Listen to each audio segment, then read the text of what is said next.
2 babies, same mother, same day. But the DNA test said something impossible.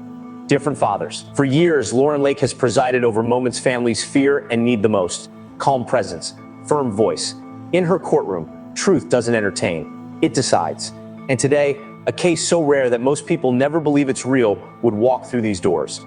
2 twins, 2 fathers, 1 devastating truth. The courtroom was tense before anyone even spoke. 2 men sat on opposite sides of the room, both staring straight ahead, both refusing to look at each other. On the judge's table, 2 sealed envelopes, 1 for each child, and somewhere in those envelopes, a secret that would redefine what this family even meant. The judge looked at the woman seated at the center table. Miss Vanessa Carter, you gave birth to twin boys 14 months ago, Isaiah and Elias. You are currently in a relationship with Mr. Devon Carter, who is listed as the father on both birth certificates. But today, a second man, Mr. Ryan Cole, is also present, claiming he may be the biological father of 1 or both children. Can you explain to this court how we got here? Vanessa didn't look at Devon, didn't look at Ryan. She looked at the judge. Her hands were folded. Her voice was controlled, but her eyes gave everything away. About 2 years ago, Devon and I were going through a rough patch. We weren't broken up officially, but we weren't okay either. And during that time, I was seeing someone else. Ryan Cole? The judge asked. Yes. And were you intimate with both men during the same period? Vanessa's jaw tightened. Yes. The courtroom stirred. Devon closed his eyes. Ryan leaned forward slightly. How long did the overlap last? The judge asked. About 3 weeks. And when you found out you were pregnant, what did you do? I ended things with Ryan immediately. I went back to Devon. I told him the babies were his. Did you know for certain they were? Vanessa hesitated. It was only a second, but the whole room felt it.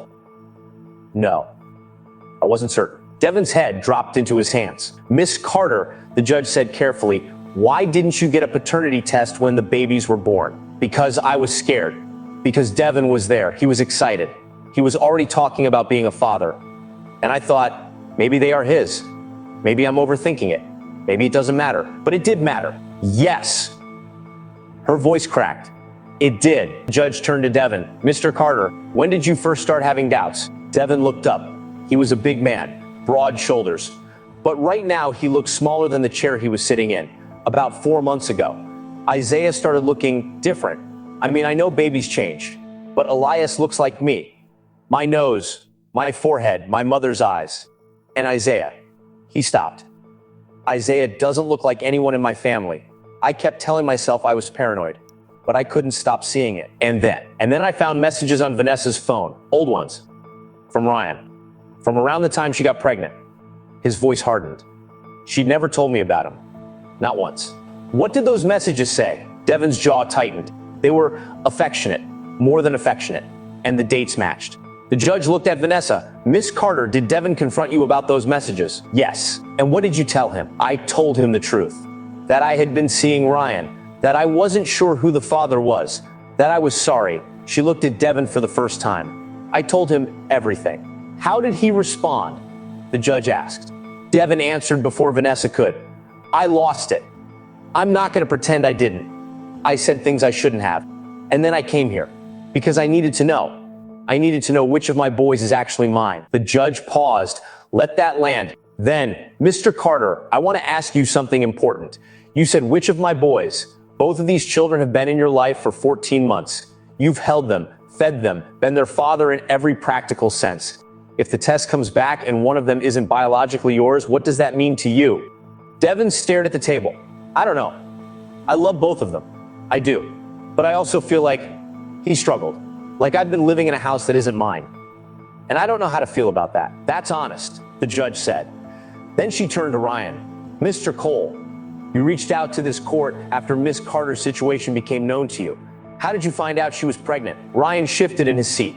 He was younger than Devon, leaner, less composed. A mutual friend told me. About 8 months after the babies were born, said Vanessa had twins. I did the math. I came to her. And what happened when you approached her? She told me to stay away. Said the babies were Devon's. Said she didn't want me involved. Ryan's voice tightened. But I couldn't just walk away. What if they were mine? What kind of man walks away from that? What kind of man continues a relationship with a woman he knows is with someone else? The judge asked. Ryan went quiet. I'm not here to judge your choices, the judge said. But I need this court to understand the full picture. Did you know Miss Carter was in a relationship with Mr. Carter during your time together? Ryan hesitated. I knew she had a boyfriend, and you continued anyway. Yes. The judge looked at both men. Gentlemen, I want to explain something to this court that is relevant to this case. What we may be dealing with here is an extremely rare biological phenomenon called heteropaternal superfecundation. It occurs when a woman releases 2 eggs during the same ovulation cycle, and each egg is fertilized by sperm from a different man. It is rare, but it is real, and it is scientifically documented. She paused. Which means it is entirely possible that these 2 boys, born on the same day from the same mother, could have 2 completely different biological fathers. That is why we have 2 envelopes today. 1 test for Isaiah, 1 test for Isaiah. The audience buzzed. Someone in the back said no way loud enough for the whole room to hear. The judge raised her hand. Miss Carter, before we open these results, is there anything else this court needs to know? Vanessa looked at her hands. I just want to say, both of these men have been kind to me at different points in my life, and I handled everything wrong. I made choices that hurt people who didn't deserve to be hurt. And I'm sorry. That's not enough. I know it's not enough. But I am. Devon didn't respond. Ryan looked away. Mr. Carter, the judge said, same question. Anything before we open this? Devon was quiet for a long moment. I just want to know which one is mine. That's all I've wanted from the beginning. Just the truth. Mr. Cole? Ryan leaned forward. If one of those boys is mine, I want to be in his life. I want the chance to be his father. That's all I'm asking for. Devon turned to look at Ryan for the first time. Their eyes met. Neither spoke. But the room felt the weight of everything unsaid between them. The judge picked up the first envelope. This result pertains to the elder twin, Isaiah Carter. She opened it slowly. The sound of the paper was the only thing in the room. She read it. Her face stayed neutral. In the matter of Isaiah Carter regarding paternity, Mr. Devon Carter, you are excluded as the biological father of Isaiah. She looked up. Mr. Ryan Cole, according to this DNA test, you are Isaiah's biological father. The room exploded. Devon stood up, not aggressively, just up, like his body needed to move. He turned away from the table and faced the wall. One hand went to the back of his neck. He didn't make a sound. Ryan sat frozen, like the words hadn't reached him yet. Vanessa put both hands over her mouth.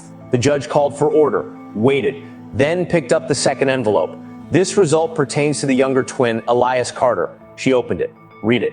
This time, something almost imperceptible shifted in her expression. In the matter of Elias Carter regarding paternity, Mr. Ryan Cole, you are excluded as the biological father of Elias. She looked at Devon. Mr. Devon Carter, according to this DNA test, you are Elias's biological father. Silence. Then, a slow, strange exhale moved through the room, like everyone had been holding the same breath. 2 twins. 2 fathers. The impossible had happened. Devon turned back around. His eyes were red. He sat down slowly. So Elias is mine. Yes, the judge confirmed. Isaiah is his. Yes. Devon looked at Ryan. And they're brothers. Yes, the judge said. They share the same mother. They are brothers in every sense of the word. Devon laughed. It wasn't a happy sound. It was the sound of a man who didn't know what else to do. So what happens now? What does this even look like? They're 14 months old. They sleep in the same crib. They don't know any different. The judge leaned forward. That is the question this court will now have to work through. And I want to be very clear about something. This is not just about parental rights. These boys are bonded. They are brothers. Any arrangement made here must prioritize keeping that bond intact. They cannot be separated. They should not be raised in 2 different worlds. She looked at Devon, then at Ryan. That means you 2 men are going to have to find a way to coexist. Not for yourselves, for them. Devon stared at the table. You're telling me I have to co-parent with the man my wife cheated on me with. I'm telling you that your son and his son are twins, and those boys will grow up knowing each other, seeing each other, needing each other. The question is whether you 2 are going to make that easy for them or hard. Devon didn't answer. Ryan spoke quietly. I'll do whatever it takes. Whatever is best for Isaiah. And for Elias too. He looked at Devon. I'm not your enemy. I know it feels that way.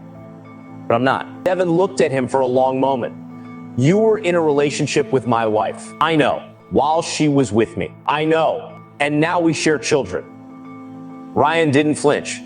Yes. Devon shook his head slowly. I don't know how to do this. No one does, the judge said. But you're going to have to figure it out. Because 2 little boys are depending on you both. Vanessa was still crying. Quietly. The kind of crying that happens when you realize the full weight of what you've done. Not just to the men. Not just to yourself. but to two children who had no say in any of it. Miss Carter, the judge said, I want to say something to you directly. The decisions you made affected a lot of people, but the most important people in this room aren't sitting at this table. They're 14 months old and they're at home right now, not knowing that today everything about their lives changed. She paused. You have a responsibility to both of them equally, regardless of who their fathers are, regardless of what happens between you and these men. Those boys need their mother to be stable, present, and honest. Can you do that? Vanessa nodded. Yes, her voice was barely there. I will. The judge looked around the courtroom. This case will proceed to family court to establish custody arrangements and parental rights for both children. I strongly recommend all parties engage in mediation before any formal agreements are made. The goal is not to assign blame. The goal is to build something functional for two children who deserve stability. She closed her folder. Court is adjourned. The room began to empty slowly. Ryan stood and walked toward the door. Devon stayed seated for a long moment, staring at nothing. Then he stood, buttoned his jacket, and walked out without looking at Vanessa. Vanessa sat alone at the table, the two empty envelopes in front of her, one for each son, one for each truth. She thought about Isaiah, his laugh, the way he reached for her in the mornings. He was hers. He had always been hers, but now he was Ryan's too. And Elias was Devon's.